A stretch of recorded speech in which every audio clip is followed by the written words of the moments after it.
سورہ اعراف میں اللہ نے سب سے پہلے انسان کی پیدائش کا واقعہ بیان کیا ہے کہ تم پیدا کیسے ہوئے. اس کو بھی آج کل جو یونیورسٹیوں میں پڑھے لکھے لوگ ہیں نا، یہ آدم علیہ السلام کی مٹی سے پیدائش، پھر اللہ نے حکم دیا فرشتوں کو کہ سجدہ کرو، ان تمام چیزوں کا انکار کرتے ہیں، کہتے ہیں یہ سائنس سے ثابت نہیں ہے. یہ دنیا کی سب سے بڑی بے وقوفی ہے کہ جو چیز سائنس کی فیلڈ نہیں ہے وہ بھی کس کے پہ ڈالی جائے؟ سائنس سے. ایک ایسے ہی آج مجھ سے کوئی پوچھ رہا تھا، مفتی صاحب یہ کرونا کی ویکسین کے بارے میں اسلام کیا کہتا ہے؟ میں نے کہا یہ ایسا ہی ہو گیا جیسے آپ سے کوئی پوچھے بخار میں پیناڈول کھانی چاہیے یا نہیں کھانی چاہیے، اسلام اس بارے میں کیا کہتا ہے؟ او بھائی یہ اسلام کی فیلڈ بولو.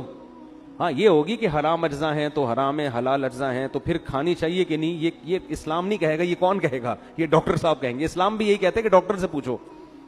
تو ویکسین یہ مفتیوں کی فیلڈ نہیں ہے. ہاں ویکسین میں کوئی حرام عنصر شامل ہو تو مفتیوں کی فیلڈ ہے، لیکن حرام عنصر اگر نہیں ہے تو پھر کورونا کی ویکسین لگانی چاہیے یا نہیں لگانی چاہیے یہ مفتیوں کی فیلڈ نہیں ہے، یہ کس کی فیلڈ ہے؟ ڈاکٹروں کی. اور اس میں جو اجزاء ہیں وہ حلال ہے یا حرام، یہ ڈاکٹروں کی فیلڈ نہیں ہے، یہ کس کی فیلڈ ہے؟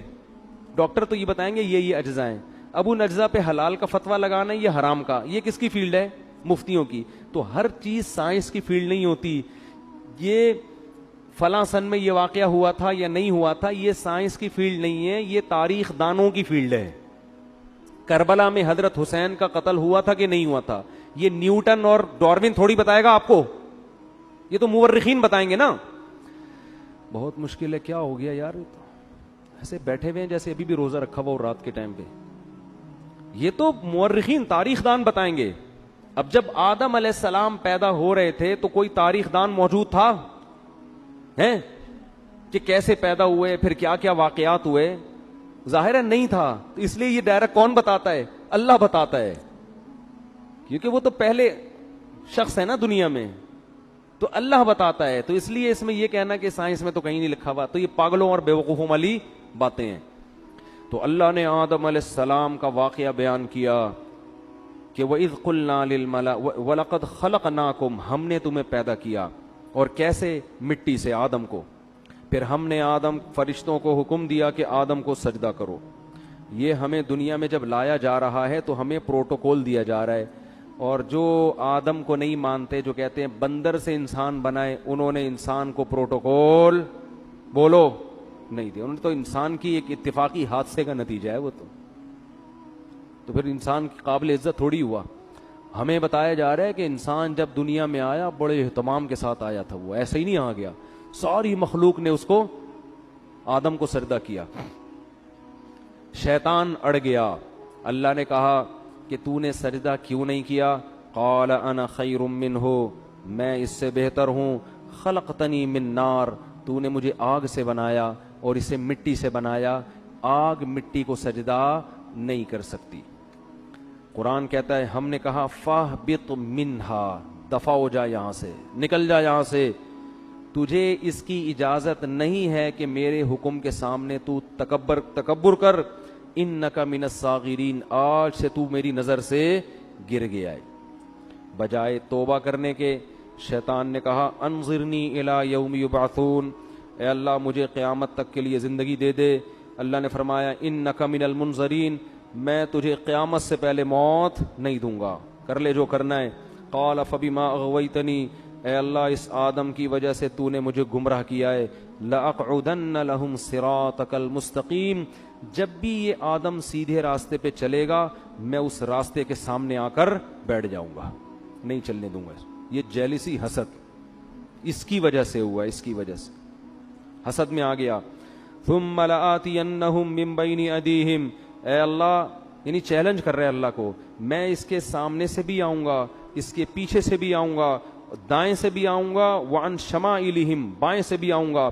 ولا تجد اکثرہم شاکرین، اے اللہ ان میں سے اکثر کو تو دیکھے گا کہ وہ تیرے شکر گزار نہیں بنیں گے. 100% کا تو میں چیلنج نہیں کرتا، لیکن اکثریت کو جہنم میں پہنچا کے چھوڑوں گا. کیسے چیلنج کر رہا ہے؟ یہ نہیں کہہ رہا کہ میں سب کو گمراہ کرنے کی کوشش کروں گا، نہ رزلٹ بتا رہا ہے. یہ ایسے ہے جیسے کوئی آپ کو کہہ کر گئے کہ یار فلاں دہشت گرد ہے، اس سے لڑنا ہے. ایک طریقہ دھمکی کا یہ ہوتا ہے کہ میں اب تو نہیں چھوڑوں گا اس کو. ایک طریقہ ہوتا ہے کہ آپ دیکھ لینا کل صبح اخبار میں اس کی رپورٹ آ جائے گی. یعنی خبر بتا رہے ہوتے ہیں نا کہ بس یہ سمجھو کہ یہ کام ہے بھائی, ہو گیا, بس سمجھو کہ یہ بس آپ نے مجھے کہہ دیا نا کل صبح اخبار میں آ جائے گا وہ. یہ طریقہ ہوتا ہے بڑی دھمکی کا. تو شیطان یہ نہیں کہہ رہا کہ میں سب کو گمراہ کروں گا, شیطان کہہ رہا ہے اللہ میں خبر پیش کر رہا ہوں, لا تجد اکثرہم شاکرین, اکثر لوگوں کو تو دیکھے گا کہ وہ شکر گزار نہیں ہے. اور قرآن کہتا ہے وَلَقَدْ صَدَّقَ عَلَيْهِمْ إِبْلِيسُ ظَنَّهُ, شیطان نے جو دعویٰ کیا تھا نا اس دعوے میں شیطان نے اپنے آپ کو سچا پایا. اکثریت کو شیطان جہنم کا ایندھن بنا چکا ہے. جب شیطان نے یہ کام کیا اللہ نے کہا اخرج منہا مذءوما مدحورا, نکل جا یہاں سے ذلیل ہو کر اور دھتکارا ہوا ہو کر. یعنی بجائے توبہ کرنے کے اور چیلنج پہ چیلنج کر رہا ہے. اور پھر اللہ نے فرمایا اللہ من تبعک منہم, ٹھیک ہے میں نے تجھے لوگوں میں چھوڑ دیا تو ان کو گمراہ کر, لیکن میں تجھے بتاؤں کہ جو تجھے فالو کریں گے لَأَمْلَأَنَّ جَهَنَّمَ مِنْكُمْ أَجْمَعِينَ, تجھ سمیت ان لوگوں کو تیرے ساتھ جہنم میں ڈال کے جہنم کو میں بھر دوں گا. میں بھی جہنم بھرنے میں بخل سے کام نہیں لوں گا, لیکن میں یہ بات تیری لوگوں کو بتاؤں گا ضرور کہ وہ تمہارے پیچھے پڑا ہوا ہے. اس کے بعد اللہ نے آدم علیہ السلام سے, ادھر تو اللہ کا مکالمہ کس سے چل رہا ہے بھائی, شیطان سے. چل جا تجھے مہلت دی, پنجہ آزما تو جا کے. ادھر اللہ نے آدم علیہ السلام سے خطاب کیا وَيَا آدم, اور اے آدم اسکن انت وزوجک الجنہ, تو اور تیری بیوی دونوں کہاں زندگی گزارو, جنت میں. جنت میں عیش و عشرت کرو. اور فَكُلَا مِنْ حَيْثُ شِئْتُمَا, تم دونوں کو میں کہہ رہا ہوں پوری جنت تمہارے لیے میں نے حلال کر دی, جہاں سے کھاؤ چاہو کھاؤ پیو.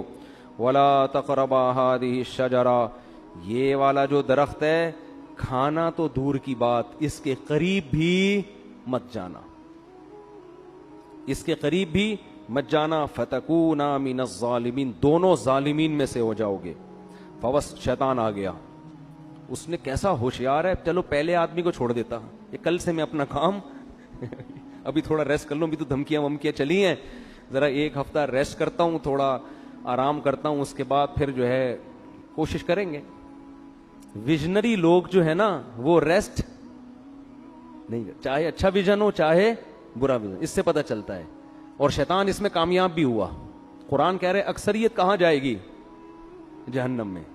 شیطان نے جو کہا تھا نا کر کے دکھایا, لیکن بے وقوف یہ نہیں دیکھ رہا کہ میں بھی تو جا رہا ہوں ٹھیک ہے نا, یہ بے وقوفی ہے اس کی. اس نے کہا کوئی بات نہیں, ہم بھی جائیں گے, ان کو بھی لے کے مریں گے. تو اسی وقت سے شیطان نے کام اپنا شروع کر دیا. یہ جنت میں کیوں چلے گئے, قرآن کہتا ہے فوسوس لہما الشیطان, دونوں کو جا کے دل میں وسوسے ڈالنا شروع کیے شیطان نے, دل میں وسوسے. لیبدیہما ما وقال ما نہاکما ربکما عن ہذہ الشجرہ, ان کے دل میں جا کے خیالات ڈالے کہ دیکھو پوری جنت میں ہر چیز کھانے کی اللہ نے اجازت دے دی ہے, یہی والے پہ پابندی لگائی ہے, اس کا مطلب اس میں کچھ ایسی خاص چیز ہے جو دوسروں میں نہیں ہے. یہ انسان کی نیچر ہے کہ جس چیز سے روکا جائے نا, آپ تجربہ کر کے دیکھ لیں, گھر میں نا ایک الماری رکھیں اور ہر جو دراز ہوتی ہے نا اس میں کسی میں لاک نہ لگائیں, ایک میں لاک لگا دیں, اس میں کچھ بھی نہیں ہے, اس میں مری ہوئی چھپکلیاں ڈال دیں آپ. بے شک بچوں کو بولیں کہ اس کو نہیں کھولنا, بچے کسی کو نہیں کھولیں گے سوائے اسی کو کھولنے کی, ان کو ہوگا. وہ یہ شیطان وسوسے ڈالتا ہے, وہ نافرمانی کرواتا ہے. اب آدم علیہ الصلوۃ والسلام کے دل میں اور اما حوا ان کی زوجہ, دونوں کے دل میں شیطان نے وسوسہ ڈالا اور کہنے لگا ما نہاکما ربکما عن ہذہ الشجرہ, دیکھو اس درخت میں کچھ تو ہے, اللہ چاہتا ہے کہ تمہیں جنت تو ملے لیکن وقتی عارضی, موت تو ہے نا, وہ تو یہاں بھی مرو گے تم. تو لگتا ہے کہ اس درخت میں ایک چیز ہے کہ یہ درخت کھاتے ہی ہمیشہ زندگی, موت, یہ ایسی ویکسین لگ جائے گی یہ کورونا سے حفاظت کی ویکسین ہے, اور کورونا نہیں بلکہ یہ موت سے حفاظت کی کیا ہے, ویکسین ہے. یہ کھاتے ہی موت پروف ہو جاؤ گے. اور دوسری بات فرشتے بن جاؤ گے جن کی ہزاروں سال عمریں ہوتی ہیں. یہ چکر ہے. قرآن کہتا ہے ایسے دل میں بار بار بار بار. اب پیغمبر جو ہے نا ان کے بارے میں پوری امت کا اجماع ہے ان سے صریح نافرمانی نہیں ہوتی. البتہ یہ ضرور ہے کہ ان سے اجتہادی غلطی ہو جاتی ہے. تو علماء کہتے ہیں کہ آدم علیہ السلام کے دل میں خیال آیا اور اماں ہوا کے کہ اللہ نے یہ والا درخت منع کیا ہے نا, تو یہی درخت وہاں بھی اگا ہوا ہے وہاں بھی اگا ہوا ہے تو وہاں سے کھا لیتے ہیں, کیونکہ اللہ نے تو حاضی ہی کہا تھا یہ والا. حالانکہ اللہ کی مراد یہ تھی کہ یہ کا مطلب پوری جنت میں کہیں بھی یہ والا درخت نہیں کھانا. تو آدم علیہ السلام نے تعویل کر لی, اماں ہوا نے بھی, یہ والا کا ہے وہ والا تھوڑی کا ہے. اور شیطان وسوسے ڈال رہا ہے کہ کھا لو بھائی کھا لو بھائی. جا کے قرآن کہتا ہے فلما ذاق الشجرہ, کھانا تو دور کی بات ابھی زبان پہ پھل کو رکھا اور چکھا ہی تھا, فوراً اللہ کی طرف سے پہلا عذاب کیا آیا, وطفقا بدت لہما سوآتہما, اللہ نے دونوں سے جنت کا لباس چھین لیا, دونوں برہنہ ہو گئے.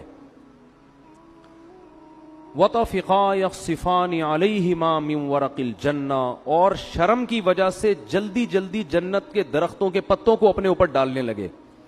دیکھو دونوں میاں بیوی تھے اور میاں بیوی کا آپس میں کوئی پردہ نہیں ہوتا.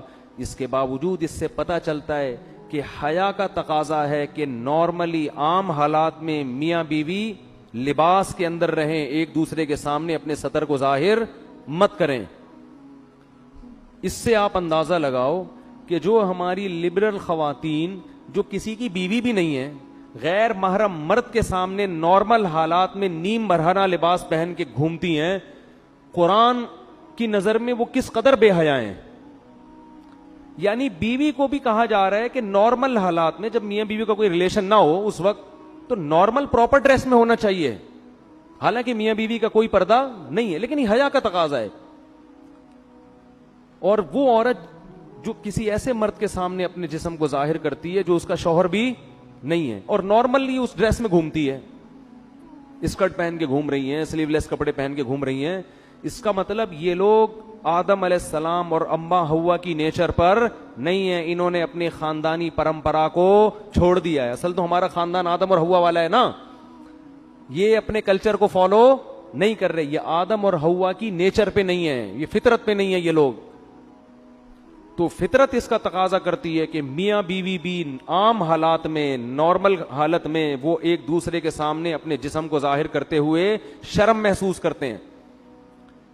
تو اب القرآن کہتا ہے فطفقا یخصفان علی وناداہما ربہما, فوراً رب نے ان دونوں کو پکارا, الم انہکما عن تلکما الشجرہ, کیا میں نے تم دونوں کو منع نہیں کیا تھا یہ درخت مت کھانا, وَأَقُلْ لَكُمَا إِنَّ الشَّيْطَانَ لَكُمَا عَدُوٌّ مُبِينٌ, کیا میں نے کہا نہیں تھا کہ شیطان تمہارا دشمن ہے. اس سے پتہ چلتا ہے کہ اللہ تعالیٰ یہ واقعہ آدم علیہ السلام کو بھی سنا چکے تھے کہ دیکھ آدم سب نے سجدہ کیا ہے, شیطان نے نہیں کیا, اور یہ تمہیں اور تمہاری بیوی کو گمراہ کرے گا. اب دیکھو ہوا کیا ہے, شیطان کو اللہ نے کہا تھا نا کہ سجدہ کیوں نہیں کیا, شیطان نے فوراً لاجک پیش کرنا شروع کر دی, میں بہتر اور یہ کیا ہے, یہ مجھ سے کمتر ہے. لیکن آدم علیہ السلام نے یہ کام نہیں کیا. آدم علیہ السلام نے یہ نہیں کہا کہ اللہ میں جنت میں آیا ہوں, تو نے یہ والا کہا تھا, میں نے وہ والا کھایا, یہ والا تھوڑی کھایا. جیسے بچے نہیں فوراً شروع کر دیتے ہیں, فوراً عذر پیش کرنا شروع کر دیتے ہیں, میں نے یہ والا تھوڑی, میں نے تو وہ والا کھایا ہے. اور دوسری بات یہ کہ ایک دفعہ کھا لیا نا, ابھی کھایا کہاں ہے, وہ تو چکھا ہی تھا ٹھیک ہے نا, کھایا کہاں ہے, ابھی تو زبان پہ رکھا تھا, کھانے دیا کہاں تو نے. دوسری بات یہ کہ اللہ جب تو نے پوری جنت میرے لیے حلال کر دی تو ایک درخت پہ پابندی لگانے کا کوئی فلسفہ میری سمجھ میں آتا ہے نہیں. ٹھیک ہے آئندہ میں احتیاط کروں گا, نہیں کھاؤں گا, لیکن یہ مائنڈ میں آنے والی بات ہے نہیں آ رہی بات. آج یہی ہو رہا ہے نا, شریعت عورت کو حکم دے رہی ہے پردہ کرو. خواتین کہتی ہیں ایکچولی پردے کی معاشرے میں ضرورت کیا ہے, مرد کی آنکھوں میں حیا ہونی چاہیے. یہ ان لوگوں کا کام ہے جن کے دلوں میں خدا کا خوف نہیں ہے, جیسے کہ شیطان کے دل میں نہیں تھا. اللہ نے حکم دیا, نبی نے حکم دیا داڑھی بڑھاؤ, رکھ لو بھائی داڑھی, نہیں رکھتے توبہ استغفار کرو, نہیں. ایکچولی وہ تو اس دور کا کلچر تھا, ایکچولی وہ تو یوں تھا, ایکچولی وہ تو یوں. اسلام کو داڑھی میں تھوڑی پورا اسلام رکھا ہوا ہے. اصل تو انسان کا کردار اچھا ہونا چاہیے, اخلاق اچھے ہونے چاہیے, دل نہ دکھاؤ. اور بھائی داڑھی رکھنا فرض ہے. اللہ نے موسیٰ علیہ السلام کو کوہ طور پہ بلا کے حکم دیا تھا کہ یہودیوں سے کہیں داڑیاں رکھیں, داڑھی مت کٹائیں. ہمارے نبی کی بخاری مسلم کی حدیث ہے, یہود و نصارہ کی مخالفت کرو, داڑھی بڑھاؤ. تمام پیغمبروں کی داڑیاں تھیں, تمام پیغمبروں کی. لیکن آپ دیکھ لو ہمارا لبرل طبقہ ایکچولی یوں ہے, اچھے دل میں ہو, داڑھی اندر ہونی چاہیے, اندر نہیں باہر بھی ہونی چاہیے داڑھی. اندر کا کوئی فائدہ نہیں ہے, باہر داڑھی پراپر ہونی چاہیے. نہیں رکھی جاتی توبہ استغفار کرو, اللہ سے مانگو, اللہ کے حکم کو تبدیل مت کرو. تو ہر چیز میں ایسا ہی ہو رہا ہے کہ پردے کے معاملے میں آپ دیکھ لو, اور دوسری شادی میں بھی یہی ہو رہا ہے. بات آ گئی ہے تو جلدی سے تھوڑی سی کر کے نکلتا ہوں آگے. بھائی 4 شادیوں کی اللہ نے مرد کو اجازت دی ہے کہ اگر وہ عدل کر سکتا ہے تو کرے. ایکچولی وہ اصل میں وہ تو اس دور میں جنگوں میں مرد اتنے شہید ہو جاتے تھے, ایکچولی اس دور میں آدمی میں کہاں. بھائی اللہ کا اجازت ہے تو اس کا مطلب اجازت ہے, کسی کا باپ بھی اس اجازت کو ختم نہیں کر سکتا. جاؤ ایسی کی تیسی ہے تو ہے, اس میں کون سی شرمندگی کی بات ہے بھائی, اللہ نے اجازت دی ہے, دیٹس آل. عدل کرنا نہ کرنا اس کی ذمہ داری ہے نا, جو کر رہا ہے. نہیں کرے گا تو اللہ پکڑے گا اس کو. ہر چیز میں اسلام نے حکم دیا جلدی شادی کرو, بالغ ہوتے ہی. ایکچولی اس دور میں اتنے مسائل ہیں, ایکچولی بچہ نہ سمجھی, شادی کوئی گڑیوں کا, یہ باتیں ہو رہی ہوتی ہیں معاشرے. ابھی میرا وہ کلپ آیا ہے, لوگوں نے اس کو بھی ایک مزاحیہ اس میں لے گئے کہ اللہ کرے مفتی طارق مسعود صاحب وزیر اعظم بن جائیں. میں نے کہا نا میں وزیر اعظم بنا تو میں ڈنڈے سے مار مار کے شادیاں کراؤں گا. تو نیچے لوگوں نے کہا اللہ کرے جلدی سے میرے وزیر اعظم بننے کا انتظار مت کرو, ویسے ہی کر لو. سمجھ رہے ہو کہ نہیں سمجھ رہے؟ تو نہیں کرتے کوئی بات نہیں ہے, لیکن مانو تو نا. تو جو بھی اللہ کو, سود حرام ہے, خام خام میں اس پہ حلال کا لیبل مت لگاؤ سود پر. انشورنس جوا اور غرر ہے, یہ حرام ہے, چاہے انسانیت کو فائدہ ہی ہو رہا ہو. اللہ نے منع کر دیا بھائی, خمر میسر والمیسر والانصاب والازلام, یہ خرید و فروخت کا, تجارت کا جائز طریقہ نہیں ہے. حج آپ کو زندگی میں ایک بار کرنا پڑے گا. حج کے پیسے کسی غریب کو کھلاؤ گے تو حج ادا نہیں ہوگا. قربانی سے ہوگی. لوگ کہتے ہیں قربانی کے پیسے سے کسی لڑکی کو جہیز دے دو, جہیز دینے سے جہیز کا ثواب مل جائے گا. قربانی جب حضرت اللہ نے ابراہیم علیہ السلام کو کہا تھا نا بچے کو ذبح کرو, تو ابراہیم علیہ السلام نے یہ نہیں کہا تھا کہ اللہ اس سے بہتر ہے کہ میں کسی بیوہ کی شادی کرا دوں. بھائی یہ کیسا حکم دے رہے بچے کو ذبح کرو. اے اللہ میں کسی غریب کو جہیز دلا دیتا ہوں. اے اللہ میں ایک ہسپتال کھول لیتا ہوں جس میں غریبوں کا فری علاج ہوگا. اگر ابراہیم علیہ السلام اللہ سے اس قسم کے اعتراضات کرتے نا تو خلیل اللہ نہ بنتے. یہ شیطان کا کام ہوتا ہے کہ میں کیوں کروں, یہ کچھ اور بول دے. اللہ اس وقت شیطان سے کہتے کہ چل تو سجدہ نہیں کرنا, نہیں کر, تو 1 کروڑ رکعت کی نیت باندھ لے. شیطان فوراً باندھ لیتا, فوراً کیا کرتا, بولو, باندھ لیتا. اللہ اس سے کہتے ٹھیک ہے تو غریب جنات کو کھانا کھلا. وہ بھی جن تھا نا, تو غریب جنات کو کیا کھلا, کھانا. شیطان دبا کے کھلاتا کیونکہ وہ بڑا عبادت گزار تھا. اس نے کہا سب کچھ کرنے کے لیے تیار ہوں, لیکن یہ حکم میری کھوپڑی میں آتا نہیں ہے. یہ جمعہ 8 دن آدم میرے سامنے پیدا ہوا ہے, میں پرانا عبادت گزار, کب سے عبادت کر رہا ہوں, میں اس کو سجدہ کروں. یہ بات ساڑی عقلچ بولو نہیں آتی. یعنی اللہ کو سمجھائے گا کہ تو نے, اب یہ دیکھو لوگ کہتے ہیں نا لڑکی کا آدھا حصہ کیوں ہے, لڑکے کا ڈبل کیوں ہے. اس کا مطلب آپ اللہ کو مشورے دے رہے ہو کہ اس نے بہن کا آدھا کیوں رکھا اور بھائی کا ڈبل کیوں رکھا. خواتین سے ہم کہتے ہیں مرد گھر کا سربراہ ہے, آپ کو اس کی اطاعت کرنی ہے. خواتین کہتی ہیں کیوں, فوراً کہتی ہیں کیوں, یہ اس میں کیا ہے, یہ اس کو میں سربراہ مانوں, میں اس کی اطاعت کروں, یہ مجھ سے پوچھ کے گھر سے باہر جاتا ہے جو میں اس سے پوچھ کے جاؤں. بھائی مرد کو اللہ نے پابند نہیں کیا ہے کہ وہ بیگم کو جہاں بھی جائے بتا کے جائے. عورت کو پابند کیا ہے کہ جب وہ گھر سے نکلے گی میاں کو بولو بتا کے جائے گی. ہاں مرد بھی اگر بتا کے جاتا ہے تو ایک اچھا میاں کہلائے گا وہ مارکیٹ میں, جو آج کل شارٹ ہیں. اچھی بات ہے, اخلاق کا تقاضا ہے, جہاں جا رہے ہو بتا دو, کوئی غلط, کوئی بم پھاڑنے تھوڑی جا رہے ہو, کوئی چرس پینے تھوڑی جا رہے ہو, دوستوں میں جا رہے ہو, بتا دو بیگم میں ذرا بیٹھا ہوا ہوں. اخلاق کا تقاضا اور چیز, لیکن قانون کیا ہے کہ رخصتی عورت کی ہوتی ہے, آدمی کی نہیں ہوتی, وہ باؤنڈ ہوئی ہے. لیکن آج کل سسٹم الٹ, آدمی کی ایسی کی تیسی ہو جاتی ہے, کم بخت 2 منٹ نہیں کہیں بیٹھ سکتا, لوکیشن پہ پتہ چل رہا ہوتا ہے کہاں بیٹھا ہوا اس وقت. پوری میپ پہ لوکیشن ڈالی ہوئی ہوتی ہے, اپنے بندے کا ڈی این اے ڈالا ہوا ہوتا ہے اس میں. تو لوگ پھر ڈپریشن میں آتے ہیں, یار گھر سے باہر کہیں آزادی ختم ہو گئی. تو اس کو اللہ نے پابند کیا ہے. ہاں, پابند کا یہ مطلب نہیں کہ جیل خانے میں ڈال دیا, اب اس کو کہیں جانے ہی نہ دیں آپ, لیکن شوہر کو اعتماد میں لینا ضروری ہے. اب خواتین کہتی کیوں, ہم تو مرد کے برابر ہیں. بھائی اللہ نے نہیں بنایا آپ کو, للرجال علیہن درجہ, اللہ کہتے ہیں میں نے مرد کو عورت پر ایک درجہ فضیلت دی ہے. تو عقل مند عورت کہے گی بھائی اللہ نے اس میرے میاں کو میرا سربراہ بنا دیا, اے اللہ میں تیرے حکم پہ راضی ہوں, اگرچہ مجھے کھوپڑی میں آتا نہیں ہے, لیکن میں اس کو سر کا تاج بناؤں گی, اس کی خدمت کروں گی, اس کو عزت دوں گی, اس کو احترام دوں گی. عقل مند عورت یہ کرے گی کس کو خوش کرنے کے لیے, اللہ کو, کہ بھائی یہ بھی مر جائے گا ایک دن تو مجھے اللہ اس پہ کیا دے گا, اجر, کہ تو نے اپنے شوہر کو راضی رکھا تھا. اور اللہ نے میاں کو پابند بنا دیا کہ سارا خرچہ کس کے ذمے ہے, تمہارے ذمے. اب میاں بیوی کو سمجھا رہا ہوتا ہے ایکچولی آج کل مہنگائی کا دور ہے, ایکچولی تم بھی جاب کرو, دیکھو گھر مل کے ایسا نہیں ہوتا, یہ ٹوپی ڈرامے ہیں بھائی. جب اللہ نے کہہ دیا بما انفقوا من اموالہم, مہنگائی ہو یا سستائی ہو, گھر کا سارا خرچہ کس کے ذمے ہے, آدمی کے ذمے, تو اب اللہ کو مشورے دینے کی ضرورت, بولو نا یار, نہیں ہے. تو ہم سب ہیں شیطان ہی, ٹھیک ہے نا, جس طرح سے اسٹائل ہے نا ہمارا, بدنام شیطان کو کیا ہوا ہے, کام سارے ہمارے بھی وہی ہیں. تو شیطان نے کہا تھا نہیں میری کھوپڑی میں نہیں آ رہا, آدم کو اللہ نے کہا میں نے منع کیا تھا مت کھانا, تو آدم علیہ السلام نے یہ نہیں کہا ایکچولی اللہ مجھے اصل میں کنفیوژن ہو رہی تھی تھوڑی, یہ والا یا وہ والا, تو اصل میں وہ نا نا نا نا نا نا, جیسے ہی اللہ نے کہا میں نے منع کیا تھا, آدم نے کہا ربنا ظلمنا انفسنا, دونوں مل کے دعا مانگنے لگے میاں بیوی, اے ہمارے رب ہم نے اپنی جان پہ ظلم کیا, کوئی عذر نہیں, غلطی ہو گئی.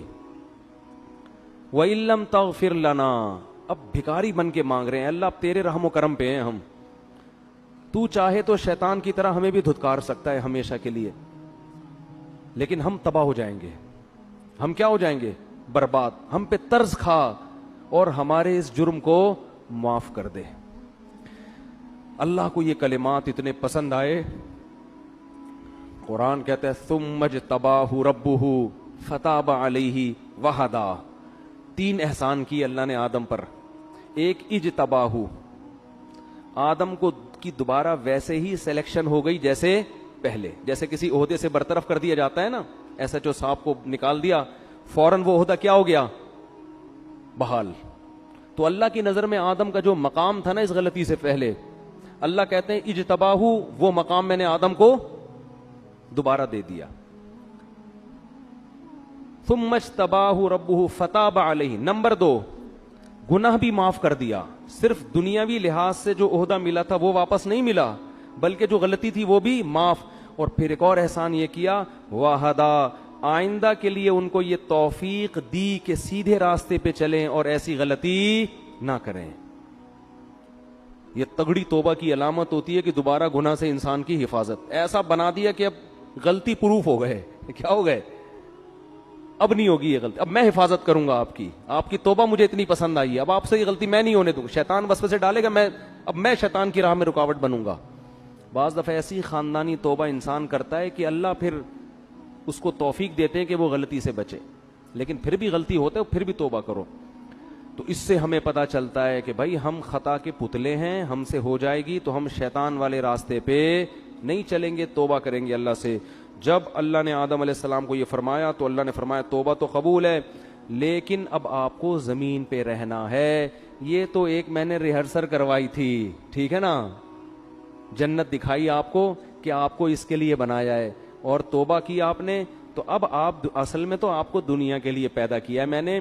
اب آپ دنیا میں جاؤ گے اور آپ کی اولاد پیدا ہوگی, جو جنت میں مزے تھے وہ اب آپ کو نہیں ملیں گے, اور آپ جا کے یہ اعلان کر دیں اپنی آنے والی نسلوں میں کہ کہ جو دوبارہ اس جنت میں جانا چاہتا ہے وہ اپنے آپ کو غلطیوں اور گناہوں سے بچا کے. اب یہ فری میں نہیں ملے گی, یہ محنت پہ ملے گی. ابھی تو میں نے آپ کو فری میں دے دی تھی, ٹھیک ہے نا. اب یہ جنت دوبارہ فری میں نہیں ملے گی. جزاء بما کانوا یعملون, جو عمل کرے گا اس کو ملے گی, اور جو عمل نہیں کرے گا وہ اس جنت سے محروم. پھر اللہ نے اس واقعہ سنانے کے بعد فرمایا, یا بنی آدم لا یفتننکم الشیطان کما اخرج ابویکم من الجنہ.